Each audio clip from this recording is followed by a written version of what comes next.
Had to clear off my desk there. Jason Baker here with the Jason Baker team at Rise Real Estate. Say, I wanted to, we're definitely in this shifting, normalizing, retracting market, and I wanted to just offer some, encouragement and also some tools that we can use as real estate agents to help communicate better with our sellers. Okay. So we have here in our team, the Jason Baker team powered by Place at Rise Realty Montana. That's a mouthful. Just again, some of these tools, we're going to go over them. So right now there's a chasm between what a buyer is feeling and what a seller is feeling. For example, a seller may not have heard that the market has changed, right? And a buyer is thinking that the sky is falling. Our job is to bridge that gap through education and just really frank discussions. Our job as real estate agents is to take listings that sell, saleable listings, not to collect expired listings, of course. And we have to walk the fine line between salesman or saleswomanship and getting the signature and being frank and honest about where we are. Right? It does nobody any good if you overprice a home intentionally because you're afraid to go over the comps and tell someone, what their home or their property is really worth. And people deserve that honesty. And even if it means you don't get the listing, your business should be so abundant, or your confidence in yourself should be so high that you just know, even if you don't get that one, at least you walked out of there and you were super honest, right? So it's all about making the process about the seller. And again, sellers deserve truth and honesty, because here's what hurts a seller. If you go there and the house is worth 600 clearly, and you listed at 800, just so for whatever reason, that we've all done it. I don't know that we've all done it intentionally, but we've all overpriced something if we're in real estate. I think we're lying if we said we haven't. And there's nothing more awkward than, calling them every so often and just going, I was wrong on the price, so really helps to just, give that honesty up front. But really where that can harm them, if the market is declining, or the inventory is increasing, or the rates are increasing, or the buyer pool is disappearing, and we're seeing all of those things in certain areas, then and let's just say the prices are going to go down a level or not go up, or there's going to be more inventory, so there's less offers per home, less showings per home. Did we not, by overpricing that now, it has 6 months of taint, right? Like a stain on the home. I mean, because you can't delete that, that history from the MLS, right? Whatsoever. So anyway, that does them no good to sit there for virtually 6 or 12 months. And those days on market are ticking. Prices could have come down, rates could have gone up, and now they're in a better situation, all because we took a listing that we shouldn't have taken, or we were afraid to tell them that they're, in go over supporting comps with them, and we allowed them to convince us that we should take that listing. So anyway, our job is to collect saleable listings and not expired listings. I know that's hard to believe, right? So we have, again, so we must tell ourselves, and people, just looking at my notes, and people want and deserve frank conversations. So a few thoughts before we dive in. If you don't have any listings, then you don't have to listen to this webinar. You can just delete it. This is YouTube Live. If you don't have listings, you should go home and try to find one. Price the listings right to begin with. Have those harder conversations. Understand more sales and more happy people leads to a larger and faster center of influence that you can call on down the road. If you believe that you're the best real estate agent for the job, which I do, then the fact of the matter is that you should be telling more people about what you do. It's funny how, and we're hired to have tough conversations. I ask permission at the listing presentation to have frank conversations with them on a weekly basis. And when I say weekly, it's WEEKLY, not WEAKLY. Get that? I know you didn't think I could spell.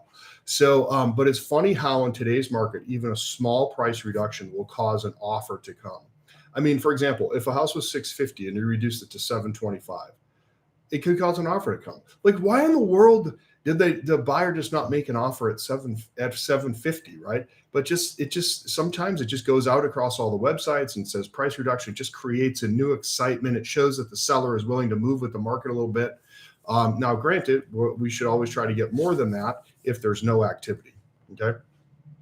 So it is amazing how just a small price reduction will work. But why, again, why couldn't a buyer offer that?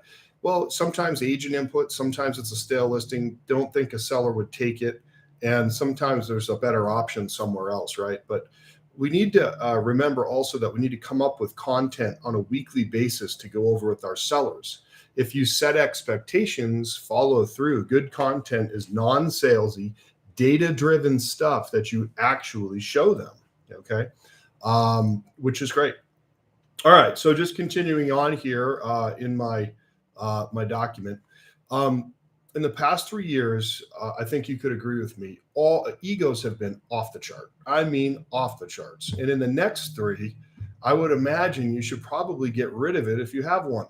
How do I know if someone has an ego? They're always talking about how busy they are, but yet they're not having any closings. They are snippety when you call them on the phone. They're constantly talking about their business on social media, but there's virtually no closings. And so it's like all this spin over nothing. When you talk, it's always them centered versus client centered or realtor community centered. And then also one of the last things I see is over branding and no sharing. No sharing of any sort of content to me is a sign oftentimes of an egotistical person. So anyway, and believe me, I am no morality, expert. So, and just a sinner, thank God, saved by Jesus Christ. I definitely don't deserve that grace. That's for darn sure. So, but in the next 3 years, you better get rid of that ego, okay? Because people don't like it. It's not a natural attractor. But what people like is genuine authenticity and things like that. And I oftentimes find when people have a real high ego that they lack skills that they need in this market. So they replace it with ego. But the more skills, when I first got in the business, boy, was I egotistical. I was probably hard to be around. Some of you probably could agree because this goes out to 3 different MLSs. And it's one of those things where it's like, holy cow, I'm sorry for that. But over time, as I got skills and my legs under me, and I had to get rid of that false bravado, which I definitely did have, it is been replaced again by skills and then, real genuine, in my mind, success. Okay. So, and I don't say that in an egotistical kind of way. Believe me, I'm in the trenches every day fighting like a madman to stay afloat. We're all having a hard time right now. I feel what you're going through as well. I am not outside of that. I am right within a very hard fight right now in my real estate career to continually improve processes for my team and for my brokerage and for my partnerships that I have with Place and my good friend Ben. And I'm trying not to let anybody down. And it is hard and overwhelming sometimes. There's no doubt about it. But so let me shut up about that. What am I doing differently now in this market that I was not doing before? So number one, setting realistic expectations at the listing appointment. Not that I was intentionally not trying to do that before, but man, during COVID, you could what price would you love to have? Okay, great. And then they get 100 grand more than that, right? Like it would defy logic there, right? Didn't it for 2 or 3 years? But you cannot sell yourself and how good you are at the listing appointment and then not perform or get the signed contract and disappear for a month. Or your first call to the seller is a month or 2 later and you go asking for a price reduction, meaning I've completely dropped them in every sense of the word. So I'm going over the following things with people: that the inventory level is level now versus the inventory level in March, which was our peak of our market here in and around Missoula and Bitterroot Valley, Western Montana. It basically peaked at the lowest inventory last March 2022. Days on market now versus the days on market then. Much longer. Average days on market price adjustment versus then. And also I'm telling them across the board, the average price reduction is X amount of dollars. In many cases, it's still 40 to 50 grand from original list price. So I'm going over how many price reductions, basically when they're happening and how much where do the people that are currently active start and where do they end up? that affordability is at an all-time low, and rates are up and buyer confidence is down. Buyers feel like they're going to be able to get a better deal down the road. So a lot of them are waiting or just simply aren't approved anymore. Or they were approved for 800 and now they're only approved for 400 because their payments are doubled what they were a year and a half ago, a year and a quarter ago. One of the, like for me, what I'm telling sellers while I'm sitting there is I say, if you're not receiving 3 to 5 showings a week in most price ranges, okay, sometimes there's renters and it's harder to show. The property's super remote and rural, like way out in the middle of nowhere. They have to parachute in for a showing, that kind of thing, of course, is not going to do that. And it used to be, so 3 to 5 showings a week across the board is our baseline, under $1 million, over $1.2 million. And it used to be 15 or 20 a week or 5 to 10 a week for over $1 million. And you don't have one offer in 14 to 21 days or whatever it is in your market, then the buyers are rejecting your price, flat rejecting it. If I market the way that I promise I'm going to market, and you get a weekly email about that, or as soon as I accomplish something in our marketing checklist flow, they get an email that goes out through our CRM system. It's just one of those things where, we're able to know right away if we're just overpriced, if we just missed it. I mean, you can take all the data in the world and you can't figure out what a buyer is going to think or buyers are going to think about a particular house. You can pretend like that's where the ego comes in. Well, I priced it out at this. Well, your price didn't work. Sorry. So what are you going to do? Sit there for the next, decade being stubborn about it? Or are you going to say, hey, let's relook at what's sold since yours has been on the market? What are they choosing instead of your house? That's a number one thing you can tell to a seller. So on Mondays, the ones that I need price reduction on, I'm going to go over some other tactics. I don't get ahead of myself. I always do. Hoping and waiting is not in our marketing plan. So watch the hope. A lot of times our ego is hopeful, and a lot of times we provide hope for our sellers. It's actually not rooted in anything except emotion. And it's not that we should be negative to our sellers, but if we're blowing them a bubble because we're afraid to have a hard conversation with them about pricing, then, are you really doing your job that you were hired to do? I just don't think so. Whether they want to hear it or not, they need the truth. Okay. So just do it. Now, I always, like every 2 weeks, like I'm asking for a price reduction. So I pity the fool that gets one of my expireds. So because I literally am, I have to let them know at the listing appointment, I'm going to be asking them for a price reduction, no doubt about it. Okay. Something else I wanted to talk to you about. And I know this is super boring. This is like talking about price reductions is talking about like passing around the plate at church, like give me money at church. It's like kind of like the same thing. Like it's like a combination of you kind of need to know you do it, a combination you want to stab the person that asked you. No, I'm just kidding. They should be forgiven right away, right? No. All right. Just please don't stab anybody. But how does communication to sellers change during a changing market? So I communicate once per week via a video link that I put up to YouTube. Of course, I make it private or unlisted, via text from Brivity, which is our CRM, or from my personal cell phone. I paste in that YouTube link, okay, with a recorded video message introducing the video I want to watch using their first name, or if I send out a general one some weeks, I obviously not going to use a first name.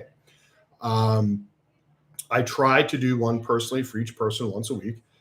It's hard sometimes when you start getting up, 10, 15, 20 listings and everything else. Now, I show the actual MLS. I record my screen and I send it. I won't do that if I'm sending out a public one, but I do that if I'm sending out them personally.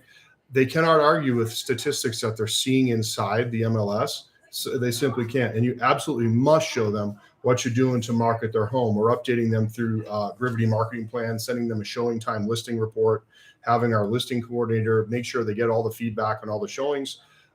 You tell them upfront what a stubborn seller looks like. So here's what a stubborn seller looks like to me. This is at the listing presentation after they've committed to you.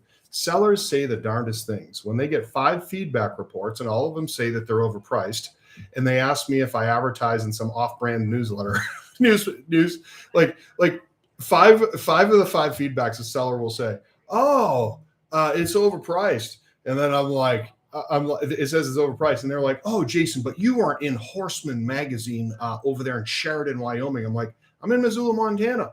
Why would I put it over there?" "Well, someone from over there might want to buy it." Yeah, and a plane might fall out of the sky today and hit me right upside the head. Probably do me some good.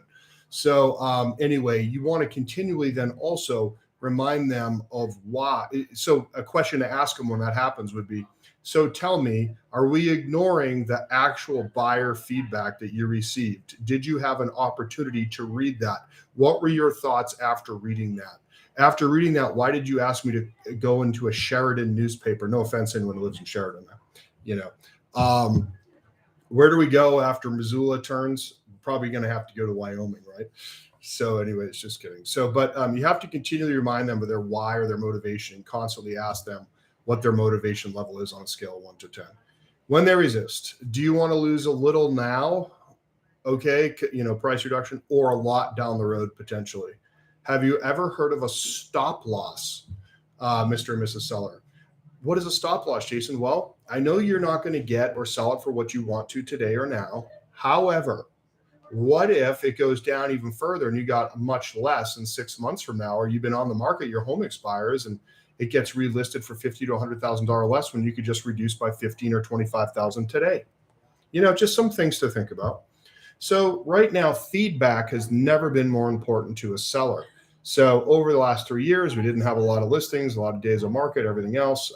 We use showing time, and our VAs go through that for our team and get all the feedback, and we harass the agents. Always leave feedback, agents. Come on. We do for you. Please do that for us. But there are two kinds of feedback I tell the sellers. You need to, or there's a couple kinds of feedback. A, feedback where you actually get feedback from an agent, and B, there's no showings and therefore there's no feedback. Both mean something. You need to watch and pounce on feedback opportunities, agent feedback from showings.